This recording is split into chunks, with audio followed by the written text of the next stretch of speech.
నమస్తే అమ్మా. చాలా మంది నాకు మోక్షం కావాలి, మోక్షం కోసం సాధన చేస్తున్నాం అంట. అంటే మోక్షం ఎక్కడ ఉంటుంది, అది ఎక్కడి నుంచైనా పొందే వస్తువు కాదు అని అంటారు, అంతేనా? మోక్షము అనేది అసలు ఒరిజినల్ స్థితి మోక్షమే. అజ్ఞానవశాన బద్ధుణ్ణి అని అనుకుంటున్నాడు. పరమాత్మ ఎక్కడున్నాడు? అంతటా ఉన్నాడా? ఆయన లేని చోటు ఉందా? పరమాత్మ అంతటా ఉంటే బంధం అనేది ఎక్కడుంది? అసలు బంధం అజ్ఞానంలో ఉంది. ఒక చిన్న కథ చెప్తాను ఏమ్మా. విష్ణుదత్తుడు, దేవదత్తుడు అని ఇద్దరు మిత్రులు ఉన్నారు. ఇప్పుడు 200 ఏళ్ల క్రితం కథ అనుకో, ఇది 500 ఏళ్ల క్రితం కథ అనుకో. ఈ విష్ణుదత్తుడు, దేవదత్తుడు అనే వాళ్ళకి ఇద్దరు పిల్లలు ఉన్నారు. వాళ్ళిద్దరూ హైదరాబాద్లో ఉన్నారు, విష్ణుదత్తుడు, దేవదత్తుడు. ఈ పిల్లల్ని పూర్వం చదువుకోవడానికి ఏం చేసేవాళ్ళు? కాశీకి పంపించేవాళ్ళు, అవునా? సో పిల్లలిద్దరూ కాశీకి వెళ్ళారు. విష్ణుదత్తుడు ఎప్పుడూ ఆనందంగా ఉండేవాడు, దేవదత్తుడు ఎప్పుడూ ఏడుపోయాడు. ఈ దేవదత్తుడికి ఒక కోరిక వచ్చింది, ఎలా అయినా సరే ఆ విష్ణుదత్తుడిని ఏడిపించాలి అని. ఇప్పుడు అనేకమైన ప్రయత్నాలు చేశాడు. ఏం చేసినా విష్ణుదత్తుడు ఆనందంగా ఉండేవాడు కానీ ఎప్పుడూ బాధపడేవాడు కాదు. ఇక లాభం లేదు అని అది పగ కింద మారిపోయింది, ఎలా అయినా సరే వీడిని ఏడిపించాలి అని. వెంటనే ఆలోచించాడు. ఆలోచించి ఓ మాట చెప్పాడు విష్ణుదత్తుడితో. విష్ణుదత్త, కాశీలో నీ కొడుకు సంధ్యవార్చుకుండేటప్పుడు కాలు జారి గంగలో పడి చచ్చిపోయాడు అన్నాడు.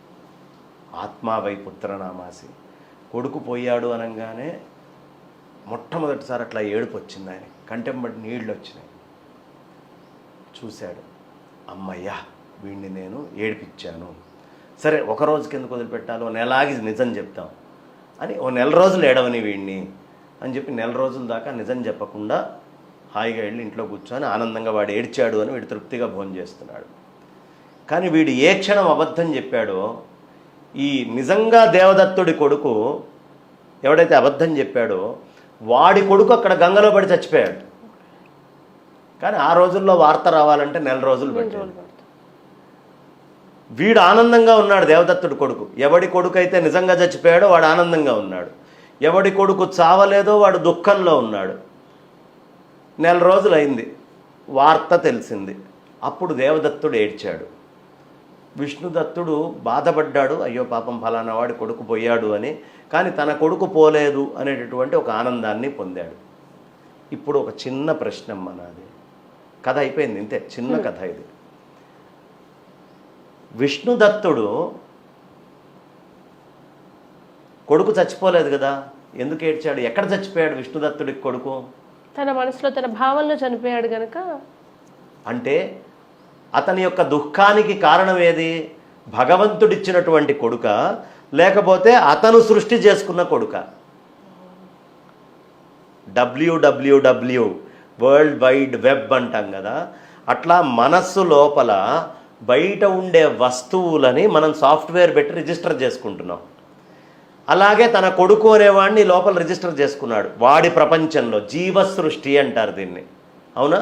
ఇగో ఫలానా నువ్వు, ఫలానా మనిషి, మా నాన్న, మా అమ్మ, మా ఇల్లు, ఇదంతా జీవ సృష్టి. లోపల జీవుడు సృష్టించుకున్నాడు, పరమాత్మ సృష్టి కాదు.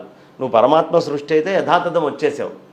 జీవ సృష్టి లోపల ఇతను మరణించాడు, కానీ నిజంగా చచ్చిపోలేదు.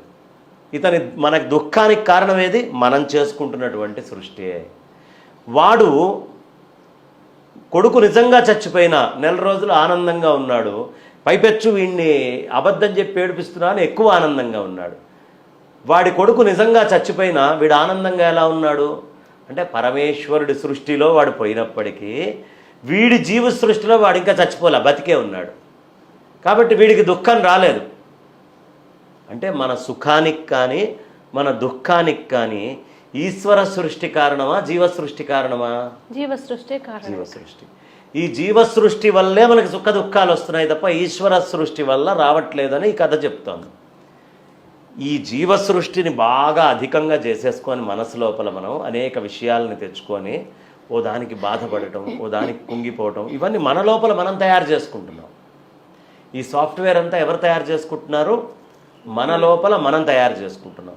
ఎప్పటిదాకా నీ సాఫ్ట్వేర్ లోపల ఇలాంటివన్నీ నువ్వు తయారు చేసుకుంటూ వాటిని అతుక్కొని అంటుకొని వాటిని అనుభవిస్తూ ఉంటావో ఆ జీవ సృష్టి ఉన్నంతకాలం ఈ జీవుడు మళ్ళీ పుడుతూనే ఉంటాడు.